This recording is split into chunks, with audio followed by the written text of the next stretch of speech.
Hello नमस्कार, मैं विवेक दुबे स्वागत करता हूं आपका वीएफएक्स वाला ज्ञान यूट्यूब चैनल पे। और जैसे कि आपको पता है कि मैं अभी लगातार 3ds मैक्स के कई सारे वीडियो ट्यूटोरियल्स लेकर के आ रहा हूं इस चैनल पे, ताकि आप 3ds मैक्स को बहुत जल्दी सीख सकें, समझ सकें और उसका यूज करके आप कुछ ना कुछ काम कर सकें।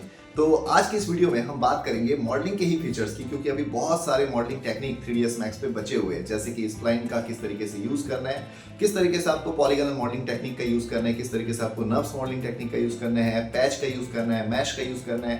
तो ऐसे कई सारे ऑप्शंस बचे हुए। इसके अलावा कैसे आप मॉडिफायर्स का यूज करके 3D मॉडल्स को और इजी तरीके से बना सकते हैं। तो चलते हैं अभी कंप्यूटर स्क्रीन पे और शुरू करते हैं मॉडलिंग के इस प्रोसेस को। तो देखिए, आज हम बनाने वाले हैं ये बैटरी का डिज़ाइन, और इसे मैंने यहाँ पे 3ds मैक्स पे इंपोर्ट कर लिया, यानी लेकर के आ गया एक रेफरेंस के तौर पे। ये आप कैसे करेंगे? बहुत इजी है। फाइल मेन्यू पे आना है और आपको चले जाना है व्यू इमेज फाइल पे, एंड देन उसके बाद हमने बैटरी की इमेज को सिलेक्ट कर लिया। ओके, अभी हमें इस बैटरी की इमेज को ड्रॉ करना है। तो इसके लिए मैं आपको बताने वाला हूँ 3ds मैक्स में लाइन टूल का यूज़। अब देखिए, लाइन टूल का यूज़ करके आप इसका जो आउटलाइन है इसको क्रिएट करें। तो अभी फ़िलहाल मैंने यहाँ से लाइन शुरू किया लेना, और उसके बाद शिफ्ट के साथ अगर आप ड्रॉ करते हैं तो आपकी लाइन स्ट्रेट ड्रॉ होती है। इसके बाद आपको इस तरीके से ऊपर चले आना है। इसमें आप मिडिल माउस बटन की हेल्प ले सकते हैं पैनिंग के लिए। तो फिलहाल मैं आ चुका हूँ यहाँ तक लाइन पे। फिर उसके बाद हमने इसको थोड़ा सा इस तरीके से और जूम करके हल्का सा ऐसा चेंज किया, एंड देन अब मॉडिफायर पे आते हैं, वर्टेक्स पे आते हैं, और इसको मेनली मुझे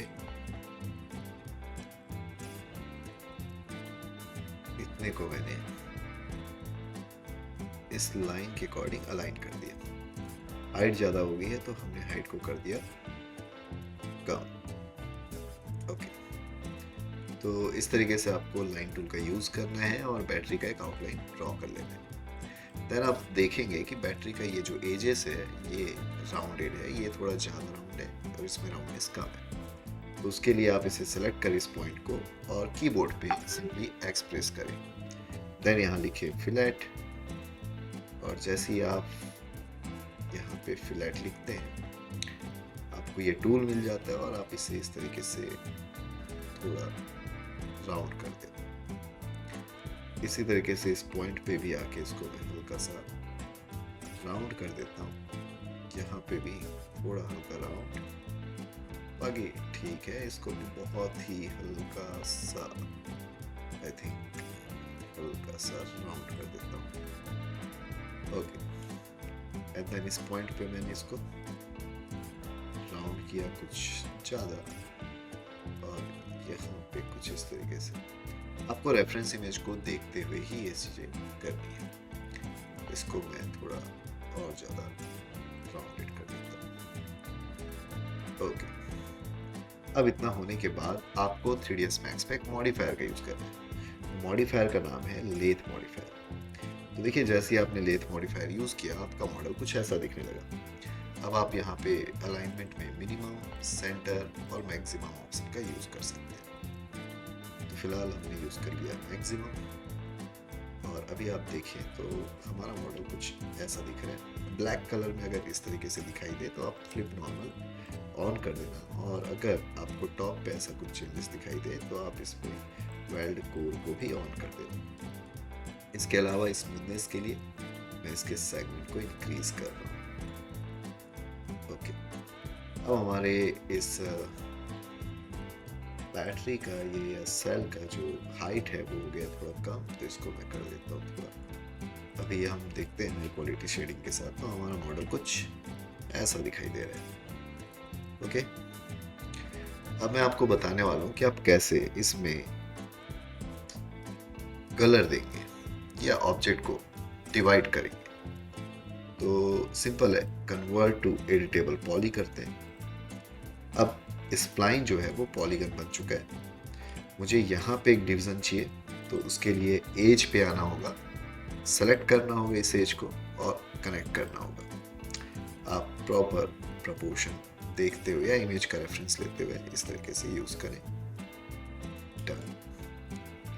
देन इसके बाद हमें क्या करना है, पॉलीगन पे आना है और ये जो नीचे वाला हिस्सा है इतने को सिलेक्ट करते हैं और यहाँ से कर देते हैं डिटैच। ओके, तो ये हो गया डिटैच। और इस पे आप दे सकते हो कोई और कलर, जैसे कि मैंने ले लिया ब्लैक, और प्योर ब्लैक ना लेकर के हल्का सा। ओके, तो अभी आप देख सकते हैं कि हमने ब्लैक तो कर दिया और ये ब्लैक इस तरीके से है। आप चाहो तो इस पे शेल मॉडिफायर दे सकते हो इस तरीके से, और इस पे हल्का सा थिकनेस आ चुका है। आप चाहो तो इस थिकनेस को थोड़ा कम कर सकते हो। ओके, देन पॉलीगॉन, पूरे पॉलीगॉन को सिलेक्ट किया हमने टॉप से और अगेन डिटैच पे आते हैं। डिटैच पे आने के बाद आप डिटैच एज क्लोन अगर रखेंगे तो उसकी कॉपी बनेगी, बट आपने सिंपली डिटैच रखा तो ये ऑब्जेक्ट हो चुका है अलग। और इसका जो कलर है मैं डायरेक्टली यहाँ से पिक कर लेता हूँ। ओके, देन इसके बाद अब इस हिस्से को भी डिलीट करना है, सॉरी डिटैच करना है। तो पॉलीगॉन पे आते हैं, सेलेक्ट करते हैं,